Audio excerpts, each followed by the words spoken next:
Praise the lord. మన ప్రభువును మన రక్షకుడైన యేసుక్రీస్తు వారి శ్రేష్టమైన నామంలో మీ అందరికీ మా హృదయపూర్వక వందనములు. ఈరోజు దేవుని వాక్యము, శ్రమపడు వారిని నీవు రక్షించెదవు, గర్విష్ఠులకు విరోధివై వారిని అణచివేసెదవు. కీర్తనల గ్రంథము 18వ కీర్తన 27వ వచనము. You save the humble but bring low those whose eyes are haughty. Psalms chapter 18 verse 27. ఈ రోజుకు గాను దయగల దేవుడు మనకు అనుగ్రహించిన వాక్య భాగమును బట్టి ధ్యానించుకుందాము. ప్రభునందు ప్రియమైన సహోదరి సహోదరుడా, దేవుడు ఎప్పుడు కూడా దీనుల పక్షముగా ఉంటాడు. ఆయన శ్రమ పడుతున్న వారిని రక్షిస్తూనే ఉంటాడు. కానీ ఎవరైతే గర్వముతో ఉంటారో, వారికొచ్చిన ధనాన్ని బట్టి, వారికున్న ఆస్తిపాస్తులను బట్టి, వారి హృదయములో గర్వము ప్రవేశిస్తుందో వారికి దేవుడు విరోధిగా ఉంటాడు. వారిని దేవుడే అణచివేస్తాడు. అందుకే బైబిల్ గ్రంథము మనకు అనేక సార్లు బోధిస్తుంది, గర్వపడవద్దు, తగ్గింపు జీవితం కలిగి ఉండాలి అని. మనము ఎన్నో మాటలు మాట్లాడుతున్నప్పటికీ గర్వం అనేది మనకు ఆటోమేటిక్గానే వస్తుంది కదండి. మనం కూడా ఈ సమాజంలో చూస్తాం, ఏమీ లేనప్పుడు ఎంతో మంచిగా మరి హుందాగా ప్రవర్తించిన వారు కొంచెము ధనము రాగానే ఎక్కడ లేని గర్వమో వచ్చి పడుతుంది. ఈ లోకాన్నే వారు జయించినట్లు, ఈ లోకము అంతా వారి చేతుల్లో ఉన్నట్లు ఫీల్ అవుతుంటారు. ఎవరిని కూడా లెక్క చేయరు. గౌడ్ జాబ్ వచ్చిందనో, లేదా వ్యాపారము మంచిగా సాగుతుందనో, ఏదో విషయంలో హెచ్చించబడితే చాలు భూమి మీద ఆగరు కొందరు. కానీ అటువంటిది కలిగి ఉండొద్దు అని చాలా సుస్పష్టంగా వాక్య భాగం సెలవిస్తుంది. పడిపోవటకు ముందు గర్వం నడుస్తుంది అనే విషయాన్ని విశ్వాసులుగా ఉన్న ప్రతి ఒక్కరూ అనుదినము జ్ఞాపకం చేసుకోవాలి. అదే సమయంలో మన యొక్క దీనత్వమును బట్టి, మన యొక్క శ్రమలను బట్టి, మన యొక్క నీతి జీవితాన్ని బట్టి ఈ లోకము మనల్ని చూసి నవ్వుకోవచ్చేమో కానీ దేవుడు మాత్రం మనల్ని రక్షిస్తాడు, కాపాడుతాడు. మనము జాగ్రత్తగా ఆలోచన చేయగలిగితే, ఎవరైతే తగ్గింపు జీవితం కలిగి ఉంటారో, దీన మనస్సుతో ఉంటారో వారికి స్నేహితుడిగా ఉంటాడు అని. ఎవరైతే గర్వహృదయముతో ఉంటారో వారికి ఆయన విరోధిగా ఉంటాడు అని మనము గ్రహించవచ్చు. ఈ లోక సృష్టికర్త మన స్నేహితుడైతే మనము ఎంత సురక్షితంగా ఉంటామో కదా. అదే ఆయన మనకు విరోధి అయితే మనము ఆయన్ని ఎదుర్కొని జీవించగలమా అని ఒక్కసారి ఆలోచించాలి. సౌలు యొక్క ప్రారంభపు స్థితి దీనత్వం, తగ్గింపు గుణం కలిగి ఉంది. నేను రాజును కావడం ఏంటి, నేను బెన్యామీయుడును, నాకు ఆ అర్హత లేదు అన్నవాడు ఒకానొక సమయంలో గర్వముతో జీవించాడు. అతనికి అధికారము దేవుడు ఇచ్చాడు అని మర్చిపోయి దేవునికి వ్యతిరేకంగా జీవించాడు. అందుకే కదా అతని రాజ్యము దావీదుకు ఇవ్వబడింది. దావీదు రాజుగా మారాడు. మొదట మాట్లాడినటువంటి సౌలు వేరు, తరువాత అనగా రాజుగా మారిన తరువాత మాట్లాడినటువంటి సౌలు వేరు.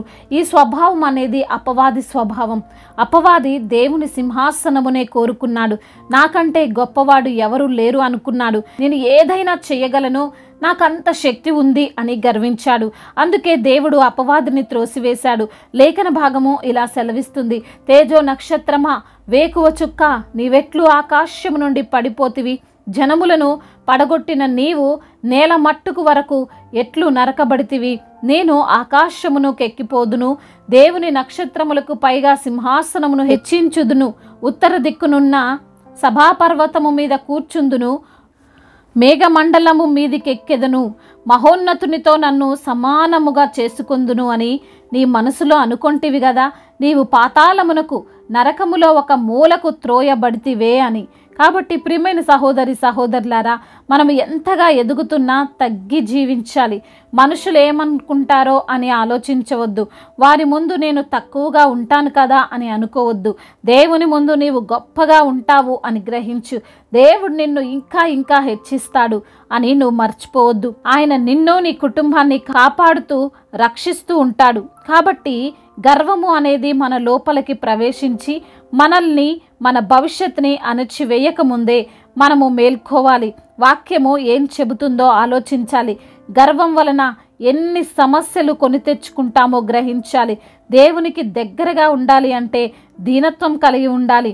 తద్వారా నిత్యము మనము క్షేమంగా ఉండగలం, ఆశీర్వాదముతో జీవించగలం. దేవుడు ఈ మాటలను దీవించి మన హృదయములో ఫలింపచేయునుగాక. వాక్య భాగమును బట్టి ప్రార్థించుకుందాము. ప్రతి ఒక్కరు కూడా ప్రార్థనలో ఏకీభవించగలరు. ప్రార్థన. సర్వశక్తిమంతుడా, సర్వాధికారి, గొప్ప తండ్రి, మీ యొక్క ఘనమైన, శ్రేష్టమైన, ఉన్నతమైన, బహు పూజింపదగిన నామములో తండ్రి మీకు కోట్లాది కోట్ల స్తుతులు, స్తోత్రములు చెల్లిస్తున్నాము తండ్రి. అవును నా తండ్రి, ఈ రోజున వాక్యము ద్వారా మీరు మాతో మాట్లాడారు ప్రభువా. అవును తండ్రి, శ్రమపడు వారిని రక్షించే దేవుడవని, గర్విష్ఠులకు విరోధి అయి వారిని అణచివేసే దేవుడవని వాక్యము ద్వారా మీరు మాతో మాట్లాడారు ప్రభువా. ఎవరైతే గర్వముతో ఉంటారో వారికి అయా మీరు తండ్రి దూరముగా ఉంటారని, అయా వారు ఎవరైతే దీనంగా ఉంటారో వారికి మీరు దగ్గరగా ఉంటారని, వారిని నిత్యము కాపాడుతూ ఉంటారని తండ్రి వాక్యము ద్వారా సూటిగా తేటగా అయా మాతో మాట్లాడి మమ్మల్ని బలపరిచి ధైర్యపరిచినందుకు స్తోత్రాలు ప్రభా. అయా మరి ఎందరైతే బిడ్డలు ఈ రోజున వారికి ఉన్నటువంటి సమస్యను బట్టి, వారికి ఉన్న అవసరతను బట్టి, వారికి ఉన్న అక్కర్ను బట్టి మీ సన్నిధిలో మొరపెడుతున్నారో తండ్రి, అయా మరి తండ్రి ప్రతి అవసరతను అక్కర్ను మీరు తీర్చమని బ్రతిమిలాడుకుంటున్నాం. దుఃఖమును కొట్టివేసి సంతోషమును ప్రతి బిడ్డకు మీరు అనుగ్రహించండి. అయా ఎందరైతే బిడ్డలు అనారోగ్యముతో బాధపడుతున్నారో ప్రతి బిడ్డకు యేసు నామములో స్వస్థతను దయచేయండి. అయా అవును తండ్రి, వారికి వచ్చిన రోగము దగ్గక, వారికి ఉన్న బలహీనతను బట్టి తండ్రి ఎన్నో హాస్పిటల్ తిరుగుతూ ప్రభా వారి దగ్గర ఉన్న ధనవంతటిని హెచ్చించి ప్రభా ఈరోజు రిక్తుడిగా మారి నీ సన్నిధికి వచ్చి మొరపెడుతుండగా, మొర్రపెట్టు నేను నీకు ఉత్తరం ఇస్తానంటున్నావు తండ్రి. మీరే సహాయం దయచండి. వారికి కలిగిన ఆ రోగము నుండి విడుదలను అనుగ్రహించమని బ్రతిమిలాడుకుంటున్నాం. అయా మంచాన పడి ఉన్న బిడ్డలను మీరు లేవనెత్తండి ప్రభా. హాస్పిటల్ ఐసీలో ఉన్నటువంటి ప్రతి బిడ్డకు మీరు తోడై ఉండండి. వారిని లేవనెత్తండి. క్షేమముగా గృహానికి తిరిగి వచ్చుటకు సహాయము దయచేయమని బ్రతిమిలాడుకుంటున్నాం తండ్రి. ఆర్థిక సమస్యలను కొట్టివేయండి అయ్యా. రుణ భారాల నుండి విడుదల దయచేయండి నా తండ్రి. అయా అప్పు తీర్చుకునేటువంటి సామర్థ్యమును, జ్ఞానాన్ని ప్రతి ఒక్క బిడ్డకు మీరు అనుగ్రహించండి అయ్యా. అయ్యా నీవు తలగా ఉంటావు కానీ తోకగా ఉండవు అనేటువంటి మీ యొక్క వాగ్దానము బిడ్డల జీవితంలో మీరు నెరవేర్చమని బ్రతిమిలాడుకుంటున్నాం తండ్రి. కుటుంబంలో సమస్యలు, కుటుంబంలో కలహాలు, భార్య భర్తల మధ్య విభేదాలు, ఇరుగు పొరుగు వారి మధ్య విభేదాలు, వీటన్నిటి నుంచి కూడా విడుదల దయచేయండి నా ప్రభా. చిన్న బిడ్డలను మీరు కాచి కాపాడండి అయ్యా. యవన బిడ్డలందరికీ మీరు తోడుగా ఉండండి. యవన వయసులో మీ కాడిని మోసే కృప దయచేయండి నా తండ్రి. అవును దేవా, అయ్యా మిమ్మల్ని తెలుసుకునేటువంటి భాగ్యము ప్రతి ఒక్కరికి మీరు అనుగ్రహించమని బ్రతిమిలాడుకుంటున్నాం. అదేవిధంగా నా తండ్రి గర్భఫలము లేని బిడ్డల నిమిత్తము ప్రార్థిస్తుండగా వారికి గర్భఫలాన్ని మీరు అనుగ్రహించండి. గర్భఫలము మీరిచ్చే బహుమానము తండ్రి. అద్భుత రీతిలో బిడ్డలకు మీరే గర్భఫలమును దయచేయమని బ్రతిమిలాడుకుంటున్నాం తండ్రి. అదేవిధంగా గర్భిణీ స్త్రీలను దీవించండి అయ్యా. తల్లి బిడ్డలకు క్షేమాన్ని దయచండి అయ్యా. డెలివరీ సమయంలో మీరే వారికి తోడుగా ఉండండి. కావలసిన బ్లడ్ను మీరే సమకూర్చమని బ్రతిమిలాడుకుంటున్నాం తండ్రి. అదేవిధంగా నా ప్రభా ఎందరైతే బిడ్డలు ఈ రోజున నా తండ్రి ప్రయాణాల్లో ఉన్నారో వారి ప్రయాణం అంతటిని సుఖముగా సౌఖ్యముగా జరుగునట్లుగా కృప చూపించమని బ్రతిమిలాడుకుంటున్నామయ్యా. అయ్యా దైవజనులందరికీ మీరు తోడుగా ఉండండి అయ్యా. ప్రతి ఒక్కరిని మీరు ధైర్యపరచండి, బలపరచండి. కృంగిపోతుండగా వారిని లేవనెత్తండి. ఆర్థిక సమస్యలను కొట్టివేయండి తండ్రి. సంఘ పనుల్లో అయ్యా ముందుకు వెళ్ళడానికి సహాయం దయచేయండి నా తండ్రి. సంఘానికి మీరే శిరస్సై ఉండమని వేడుకుంటున్నాం తండ్రి. అదేవిధంగా నా తండ్రి అయ్యా ఇంకా ఎందరైతే బిడ్డలు ఇతర దేశాల్లో కూడా ఉంటున్నారో వారందరిని బట్టి ప్రార్థిస్తున్నాం తండ్రి.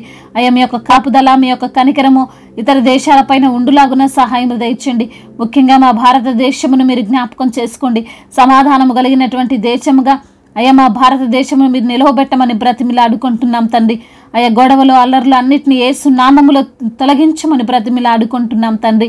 అందరూ సమాధానముతో జీవించులాగున సహాయము దయచేయండి నా తండ్రి. అదేవిధంగా వ్యాపారాలు చేసుకుంటున్న ప్రతి బిడ్డకు మీరు తోడై ఉండండి. వారి వ్యాపారం అంతటిని దీవించండి అయ్యా. మీరే వృద్ధిపరచమని బ్రతిమిలాడుకుంటున్నాం తండ్రి. ఎటువంటి నష్టాలు వారికి రాకుండా తండ్రి మీ యొక్క సహాయము దయచేయమని వేడుకుంటున్నాం ప్రభువా. అదేవిధంగా నా తండ్రి యవన బిడ్డలు మరి వివాహ విషయంలో తండ్రి మీరే వారికి సహాయం దయచేయండి. మరి వివాహం అన్ని విషయాల్లో ఘనమైనది అంటున్నారు తండ్రి. ఘనమైన కార్యాన్ని మీరే జరిగించమని బ్రతిమిలాడుకుంటున్నాం తండ్రి.